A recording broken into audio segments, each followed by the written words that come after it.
జగిత్యాల జిల్లా కేంద్రంలో బీజేపీ ఆవిర్భావ దినోత్సవ వేడుకలు ఘనంగా జరుపుతున్నారు. ఇక భారతమాత చిత్రపటానికి పూలమాల వేసి నివాళులర్పించారు. ప్రపంచంలోనే అతిపెద్ద రాజకీయ పార్టీ బీజేపీ అని జిల్లా అధ్యక్షులు ముదుకంటి రవీందర్ తెలిపారు. ఇక 18 కోట్ల కార్యకర్తలు గల భారతీయ జనతా పార్టీ కేవలం ఒక రాజకీయ పార్టీ మాత్రమే కాదని ఒక కుటుంబం అని తెలిపారు.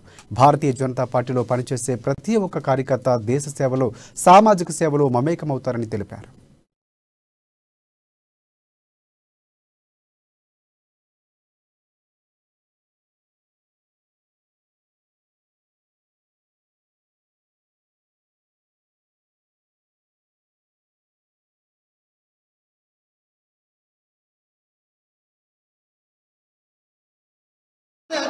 सीता मन बसिय सूक्ष्म रूप धरिसिय हि दिखाव विकट रूप धरि लंक जलाव भीम रूप धरि असुर संहारे रामचंद्र के काज सहारे।